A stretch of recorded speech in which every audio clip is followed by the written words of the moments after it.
La maison Mantin est située à Moulins, dans l'Allier. Elle tient son nom de l'homme qui la fit construire, Marie-Louis Mantin. Du fait de l'interdiction de films ou de photos à l'intérieur, ce reportage sera légèrement différent des autres. Et vous verrez des photos sans droit d'auteur dans la seconde partie de la vidéo. Merci de votre compréhension. Devenu riche et âgé de 42 ans, Louis Mantin vit de nouveau à Moulins de façon bourgeoise. Il décide de détruire partiellement la maison familiale et avec l'aide des architectes René-Justin Moreau et Jean Bélisaire Moreau, d'en construire une nouvelle, toujours entre l'ancien château des Ducs de Bourbon et ce qui deviendra plus tard le musée Anne de Beaujeu. Le projet de Louis Mantin est une demeure de style gothique, mais elle sera finalement un mélange de différents styles, avec une majorité d'éléments de type balnéaire. À l'intérieur, les boiseries, les décors néo-renaissance, les moulures en plâtre, les vitraux, les peintures de style Art Nouveau en font une demeure apparentée au château-villa très éclectique.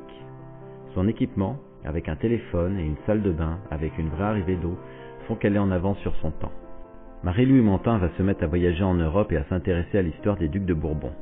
Il deviendra membre de la très active Société d'émulation du Bourbonnais et en deviendra même président à la fin de sa vie. Il deviendra un fin collectionneur d'art et de livres, en amassant près de 1400 livres dans sa bibliothèque personnelle. Passionné de peinture, de musique, de sculpture ou de lecture, il deviendra vite un connaisseur dans les arts et visite le Louvre, Venise, Florence, Rome et Naples. Les années passant, il décide d'écrire son testament, et celui-ci sera lourd de conséquences. Ses biens, innombrables, seront divisés en plusieurs parties. Tout d'abord, une proche et quelques amis recevront certains biens. Ensuite, plusieurs de ses livres seront envoyés à la bibliothèque de l'Ordre des avocats de Moulins. Troisièmement, à la cathédrale de Notre-Dame de Moulins, il fera don de quelques œuvres à caractère religieux et de 3000 francs de l'époque, somme importante en ce début du XXe siècle. Enfin, le principal don se fera à la ville de Moulins, un premier legs énorme, pour l'époque, de 30 000 francs, afin de venir en aide aux artisans âgés ou infirmes et pour entretenir son tombeau familial.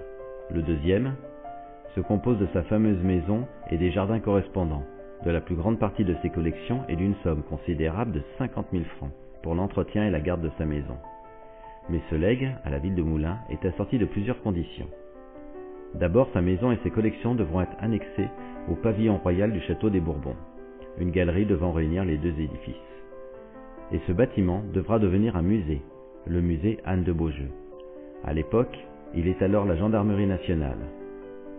Et ensuite, sa maison devra rester fermée durant 100 ans, avec ses œuvres et son mobilier, afin de devenir un second musée, permettant dans le futur de montrer, comme il dit, un spécimen d'habitation d'un bourgeois du XIXe siècle.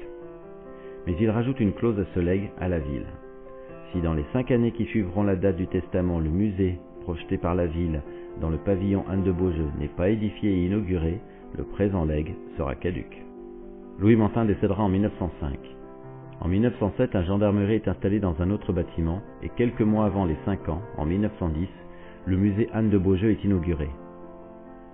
La maison est visitable malgré le testament de 1910 à 1940, mais sera ensuite fermée et oubliée. Cette maison endormie ne se réveillera que 70 ans plus tard, en 2010. Après 3 ans de travaux et de rénovation entrepris par le Conseil général de l'Allier, elle réouvre enfin ses portes en tant que musée comme souhaité par son dernier propriétaire. La maison Mantin est un véritable coffre à bijoux, une splendide demeure contenant que des objets précieux. Depuis le rez-de-chaussée décoré sur le thème de la chasse, jusqu'au 2e étage des curiosités où se mêlent des pièces de musée de l'époque préhistorique, romaine ou égyptienne, c'est un défilé de l'histoire du monde et de l'art.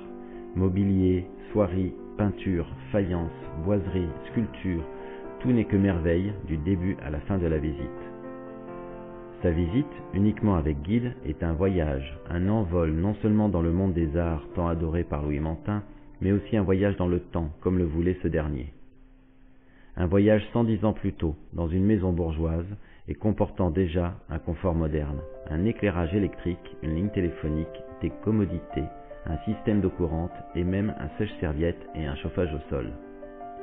À noter aussi d'ailleurs que l'éclairage de 1900 a été conservé. Il est inconcevable de visiter Moulins ou sa région sans visiter la maison Mantin. Elle est un chef-d'œuvre en renfermant d'autres.